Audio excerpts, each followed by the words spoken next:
Hello good morning and welcome back friends. आप देख रहे हैं golden era education YouTube channel. आज के इस लेसन में बात करेंगे 13 अक्टूबर से रिलेटेड जितने भी इंपॉर्टेंट करंट अफेयर बनते हैं सारे इस लेसन में कंप्लीट करेंगे। साथ ही काफ़ी सारे एक्स्ट्रा फैक्ट भी यहाँ पे डिस्कस करेंगे। सो पूरे लेसन को ध्यान से और लास्ट तक आप जरूर देखिएगा। आफ्टर देन आप इसकी PDF डाउनलोड कर लीजिएगा, जिसका लिंक मिल जाएगा आपको नीचे वीडियो के डिस्क्रिप्शन में, जहाँ आपको हिंदी व इंग्लिश दोनों लैंग्वेज में इसकी PDF मिल जाएगी। और अगर आप पहली बार अपने चैनल पर विजिट कर रहे हैं तो सब्सक्राइब प्लस जो साइड में इस तरह का बेल आइकन है नीचे, इसे भी आप प्रेस कर लीजिएगा, जिससे कि आने वाली सारी लेटेस्ट वीडियोज आप तक पहुंच सकेगी कंटिन्यू बिना मिस हुए।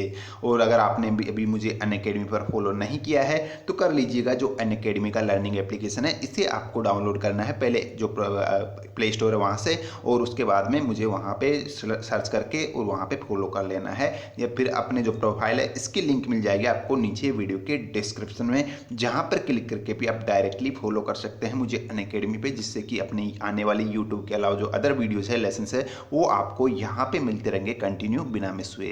तो चलिए शुरू करते हैं। सबसे पहले जो हमारी लास्ट वीडियो क्विज थी आपके लिए, हाल ही में 19वें भारत रूस वार्षिक सम्मेलन 2018 के आयोजन कहाँ किया गया है रिसेंटली? तो आपका आंसर होगा ये किया गया है दोस्तों नई दिल्ली के अंदर। देखिए नई दिल्ली के अंदर जो 19वां भारत रूस वार्षिक सम्मेलन हुआ है वो कहाँ हुआ है? नई दिल्ली के अंदर इसका आयोजन किया गया था। ये हमारी लास्ट वीडियो क्विज थी। अब बात करेंगे आज की करंट अफेयर की। तो देखिए आज का पहला प्रश्न अपना, हाल ही में जारी मानवता पूंजी सूचकांक 2018 में भारत को कौन सा रैंक प्राप्त हुआ है? तो आपका आंसर होगा भारत को इसमें रैंक मिला है 115वां रैंक इसमें मिला है। देखिए काफी इंपॉर्टेंट प्रश्न है, ध्यान से देखिएगा। तो बात कर रहे हैं यहाँ पे मानवता पूंजी सूचकांक 2018 जो कि जारी कर दिया गया है, और इसको इंग्लिश में बोलते हैं द ह्यूमन कैपिटल रिपोर्ट 2018 यानी कि 2018, इसको इंग्लिश में कह सकते हो आप। अब ये आपको ध्यान रखना है सबसे पहले कि ये रिपोर्ट किसके द्वारा जारी की जाती है, सूचकांक जो जारी किया जाता है ये किसके द्वारा किया जाता है? तो आपको ध्यान रखना है ये किया जाता है वर्ल्ड बैंक के द्वारा। जो विश्व बैंक है उसी के द्वारा ये सूचकांक जारी किया जाता है, और इसके अंदर भारत को 115वीं रैंक मिली है। ये आपको ध्यान रखना है कितने में से मिली है? तो 157 में से मिली है। यानी कि ये जो सूचकांक जारी किया गया है टोटल 157 देशों का ये सूचकांक जारी किया है, और इसमें भारत को कौन से स्थान पर रखा है? इसने विश्व बैंक ने 115वें रैंक पर स्थान पर रखा है इंडिया को। देखिए अगर यहाँ पे टॉप कंट्रीज की अगर मैं बात करता हूँ तो टॉप कंट्रीज में सिंगापुर को इसमें पहले स्थान पर रखा है। देखिए अभी ये थोड़ा सा हम देख लेते हैं कि ये सूचकांक किस आधार पर इन्होंने तैयार किया है। तो देखिए यहाँ पे सिंपल लैंग्वेज में बात करता हूँ तो मान लीजिए कोई बच्चा जो आज जन्म ले रहा है हमारे, ठीक है, इंडिया में कहीं पे जो आज जन्म ले रहा है, तो 18 वर्ष बाद वह कितनी पूंजी की उम्मीद कर सकता है कंट्री से, उसी के आधार पर ये सूचकांक जारी किया जाता है। ठीक है, ये आपको ध्यान रखना है। पिछले वर्ष की भी मैं बात करता हूं तो देखिए पिछले वर्ष इंडिया को इसमें रैंक मिला था 103वां पोजीशन इसमें इंडिया को मिला था। कितने में से? 165 में से। पिछले वर्ष 165 देशों को शामिल किया गया था और इस बार किया गया था 157 देशों को। ये दोनों आपको ध्यान रख ले। अब देखिए विश्व बैंक का मैंने यहाँ पे नाम लिया है आपको, क्योंकि ये विश्व बैंक के द्वारा रिपोर्ट जारी की गई है, ठीक है, जिसका नाम है मानव पूंजी सूचकांक। अब यहाँ पे विश्व बैंक के थोड़ी से एक्स्ट्रा फैक्ट्स आपको ध्यान रख लेना है। इसका हेडक्वार्टर है विश्व बैंक का, वो कहाँ है? वो है दोस्तों वाशिंगटन DC में। और इसके जो CEO है, वेरी वेरी इंपॉर्टेंट प्रश्न पूछा जाता है CEO विश्व बैंक के, तो वो है क्रिस्टलिना जॉर्जिवा, यहाँ के अभी CEO है प्रेजेंट में। ठीक है, चलिए बात कर लेते हैं अब नेक्स्ट क्वेश्चन की। हाल ही में प्रधानमंत्री मोदी ने चौथी औद्योगिक क्रांति के लिए विश्व आर्थिक मंच WEF केंद्र की शुरुआत कहाँ की है?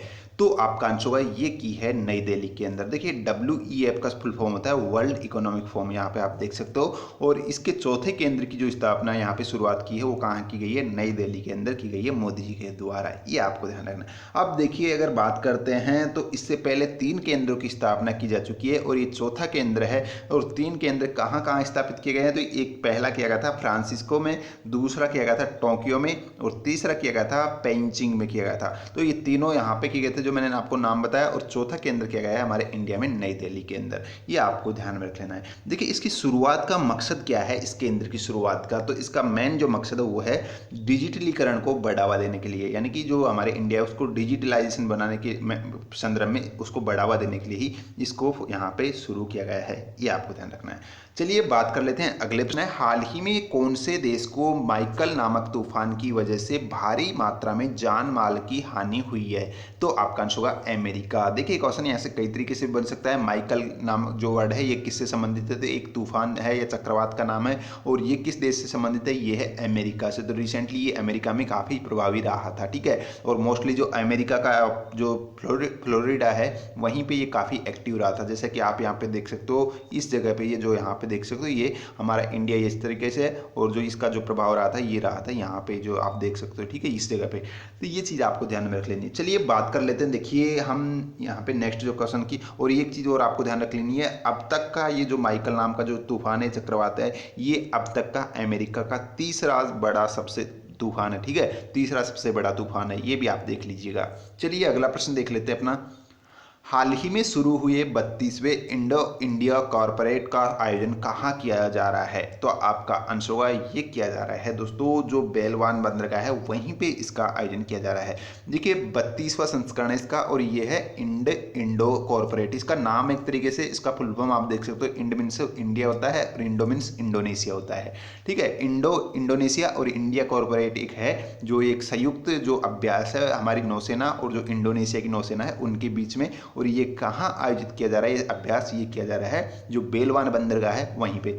बेलवान बंदरगाह कहाँ पे है? तो ये इंडिया में तो है नहीं, ये तो आपको ध्यान रखना है, ये है इंडोनेशिया में, ठीक है। ये तीनों चीज़ आपको ध्यान रख लेनी है। अब यहाँ पे देखिए हमने बात की है इंडोनेशिया की, तो इंडोनेशिया के बारे में थोड़ा सा आप और जान लीजिएगा। यहाँ की कैपिटल है वो है जकार्ता, और यहाँ की जो करेंसी वो है इंडोनेशियन रुपी ही यहाँ की करेंसी है, तो ये भी आप देख लीजिएगा, ठीक है। चलिए बात कर लेते हैं अगले प्रश्न की, हाल ही में सोयूज नामक मानव अंतरिक्ष यान की तकनीकी कारणों से आपातकालीन लैंडिंग करवाई गई है, यह किस देश के द्वारा लॉन्च किया गया था? तो आपका आंसर होगा ये किया गया था रूस के द्वारा। तो देखिए एक यहाँ पे मानव अंतरिक्ष यान था जिसको अभी रिसेंटली लॉन्च किया गया था वो अंतरिक्ष में, और उसमें कुछ तकनीक लॉन्च करने के बाद में कुछ समय बाद तकनीकी खराबियां आने के कारण से वापस से उसको जो है आपातकालीन लैंडिंग करवाई गई थी। तो यहाँ पे क्वेश्चन इस तरीके से बन सकता है, ये न्यूज में रहा है तो इस तरीके से बन सकता है कि सोयूज नामक जो यहाँ पे अंतरिक्ष यान है वो किस देश से संबंधित है? तो आपको बताना है रूस से संबंधित है, ये आपको देख लेना है, ठीक है। चलिए बात कर लेते हैं अगले प्रश्न की, संयुक्त राष्ट्र द्वारा जारी रिपोर्ट के अनुसार पिछले 20 वर्षों में प्राकृतिक आपदा के कारण भारत को कितना आर्थिक नुकसान हुआ है? तो यहाँ पे देखिए जो संयुक्त राष्ट्र है यूनाइटेड नेशन उसके द्वारा रिसेंटली एक रिपोर्ट जारी की गई है, काफ़ी इंपॉर्टेंट प्रश्न है, ध्यान से देख लीजिएगा। तो ये रिपोर्ट जारी की गई है पिछले 20 वर्षों की जो प्राकृतिक आपदाओं की वजह से जो भारत को नुकसान हुआ है उसकी यहाँ पे रिपोर्ट जारी की गई है। वैसे पूरे ऑल ओवर वर्ल्ड की जारी की गई है, लेकिन हम पर्टिकुलर हमारे इंडिया की पहले बात कर लेते हैं। तो इसकी रिपोर्ट के अनुसार पिछले 20 वर्षों में जो प्राकृतिक आपदा है जैसे कि भूकंप है, चक्रवात, तूफान वगैरह से भारत को बाढ़ वगैरह से कितना नुकसान हुआ? तो आपका आंसर होगा ये हुआ है 79.5 अरब डॉलर का नुकसान इसमें भारत को हुआ है पिछले 20 सालों में, ठीक है, ये आपको ध्यान रखना है। अगर यहाँ पे देखिए मैं कुछ और कंट्रीज या फिर वर्ल्ड वाइड बात करता हूँ तो देखिए सबसे ज़्यादा जो नुकसान हुआ है वो हुआ है यूएस को, और वो कितना हुआ है 945 बिलियन डॉलर का हुआ है, ठीक है। और यहाँ पे इंडिया देश की देखिए अप्रोक्सीमेट डेटा दे रखा है, वैसे अगर फिक्स डेटा की मैं बात करता हूँ तो आप यहाँ पे देख सकते हो 79.5 डॉलर, और अगर यहाँ पे दोनों ऑप्शन में मिल सकते हैं आपको, किस तरीके से भी जो भी मिले आपको कर देना है, ठीक है। अब देखिए यहाँ पे सबसे नुकसान हुआ है यूएस को, और उसके बाद में हुआ है चाइना को, जापान, इस तरीके से ये यहाँ पे देख सकते हो। तो भारत का नंबर कौन सा है? तीसरे नंबर पर है। ये रिपोर्ट जारी की गई पिछले 20 सालों यानी कि 1998 से लेके 2017 तक की ये रिपोर्ट जारी की गई है, ठीक है, ये आप देख लीजिएगा। अब देखिए यहाँ पे बात करते हैं तो पूरे विश्व को अगर मिलाकर मैं बात करता हूँ तो पूरे विश्व में जो है पूरे वर्ल्ड में कितना नुकसान हुआ है इन चक्रवात वगैरह की वजह से? 2.900 ट्रिलियन डॉलर का नुकसान हुआ है अगर पूरे वर्ल्ड वाइड की मैं बात करता हूँ तो, ठीक है।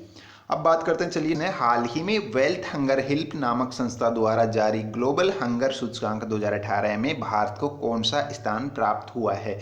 तो आपका आंसर होगा इंडिया को इसमें रैंक मिला है 103वां रैंक इसमें मिला है, 103 पोजीशन, ठीक है। अब देखिए सबसे पहले तो आपको यहाँ से क्वेश्चन यही ध्यान रखना है कि जो रिसेंटली ग्लोबल हंगर सूचकांक 2018 जारी किया गया है ये किसके द्वारा जारी किया गया है? तो ये किया गया है जो यहाँ पे वेल्थ हंगर हेल्प नामक जो संस्था है इसी के द्वारा ये यहाँ पे सूचकांक जारी किया गया है। है।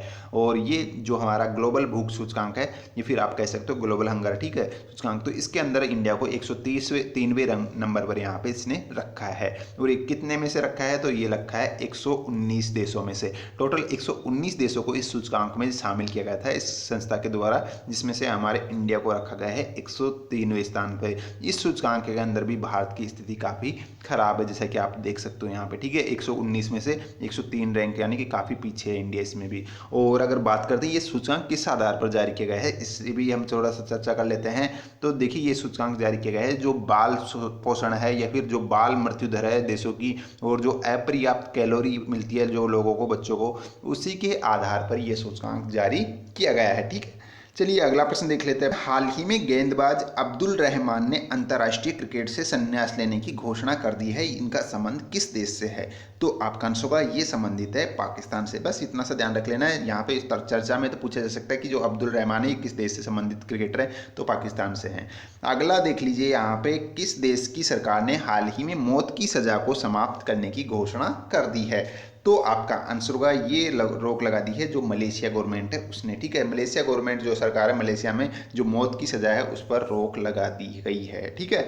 चलिए अब यहाँ पे बात कर लेते हैं। देखिए जो मलेशिया है उसकी बात की तो थोड़ा सा यहाँ पे एक्स्ट्रा फैक्ट में मैं बात कर लेता हूँ। जो मलेशिया की राजधानी वो है कुआलालंपुर, यहाँ की कैपिटल है, और जो यहाँ की मुद्रा है, करेंसी, वो है मलेशियन रिंगित, यहाँ की करेंसी है, ठीक है, मलेशियन रिंगित। ये दोनों चीज़ें भी आपको ध्यान में रख लेनी है। चलिए अगला प्रश्न है, 12 अक्टूबर को वर्ल्ड आर्थराइटिस डे सेलिब्रेट किया गया है, यहाँ आर्थराइटिस का संबंध किस बीमारी से है, तो आपका आंसर होगा ये संबंधित है गठिया से।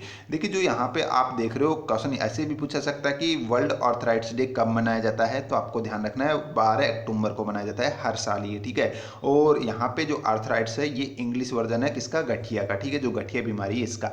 देखिए गठिया बीमारी की मैं थोड़ा सा आपके साथ डिटेल शेयर कर देता हूँ। जो गठिया बीमारी है किस वजह से होती है, तो जो हमारा ब्लड होता है, खून होता है, उसमें अगर यूरिक अम्ल की मात्रा जो बढ़ जाती है, जो मतलब की प्रोबेबिलिटी है यूरिक अम्ल की, वो अगर इंक्रीज हो जाती है तो ये गठिया बीमारी के चांसेस हो जाते हैं या फिर ये हो जाती है, ठीक है। इसके लक्षण क्या है, जोड़ों, जो हमारे जोड़ होते हैं, ठीक है, हड्डियों में, उनमें सूजन आ जाता है, उनमें दर्द होता है, तो यही इसके लक्षण है।